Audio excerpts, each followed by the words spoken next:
The most amazing experience of this journey with AramAram was the first time the film played in front of a full movie theater.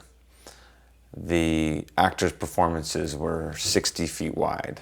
There's 300 people all emotionally engaged and reacting to all the different elements that we put in play so that the big emotional finale actually hits. The most important element in all this, of course, is the performances of the actors. Without great acting, you have nothing. But the other thing that's very, very powerful in creating the cinematic experience of watching a movie, whether at home or in the theater, is the sound design and the sound mix. It's something most people are not aware of at all, and it has an extremely powerful impact.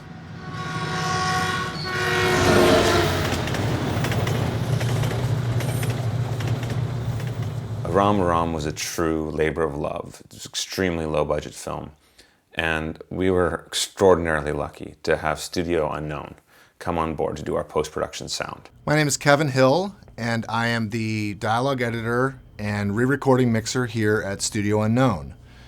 When mixing a film, my job is to take all of the components, all the dialogue, the music, and effects, and assemble them together here on the dub stage, and blend all of those elements together in a cohesive fashion and shape the film's emotion, story arc, which is ultimately what the audience then hears in a theater or at home while watching TV.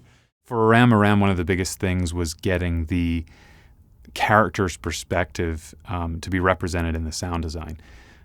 He's a young boy that went through traumatic experiences and is now having to live with his grandfather in a very unfamiliar location. In indie filmmaking, quite often budgets and time have a lot of constraints because of the limited resources available. Chris chose very authentic locations which were incredible and translate really well, but also posed problems for sound. Obviously you're in LA, so you have a lot of traffic, and so in order to make a very high quality independent film like AramAram, you really have to be able to fix a lot of those things and recreate those ambiences that were present on location.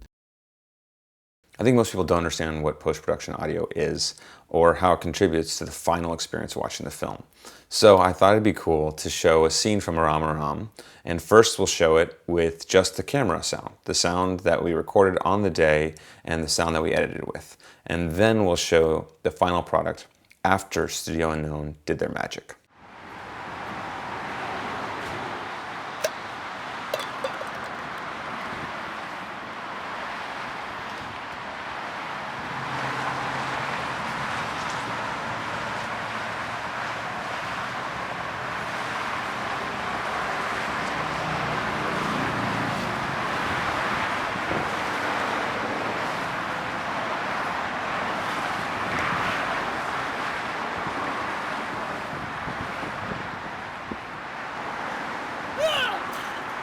How Chris and I approached the design conceptually was being in the headspace of Aram.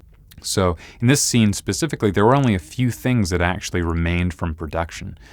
We have the boy's line when he's reacting to Aram attacking, and we have the can that's being kicked and then spins around.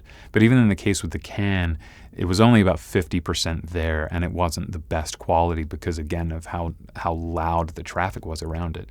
So that ended up being a Foley item that we recorded cleanly, edited, kind of made perfect because it's a tension element.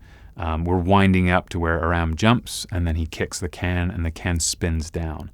And that constant build and release during the scene and during the film as a whole provides a really important element of tension.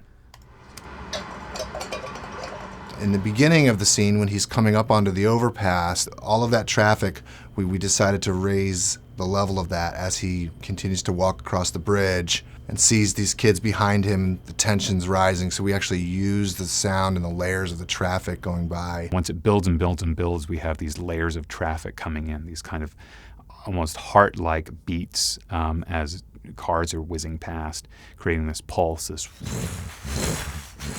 and it's a whirring up. So it was a really interesting way where we used the sound effects of the cars to build the tension, but then once he turns to hit the kid and we go into slow motion, we then feature the music more there. and that sort of takes over then the emotional part. He reacts, and there's this recoil over, what have I done? So the entire world that's once bearing down on him is now pulling out, and now we're back in his headspace.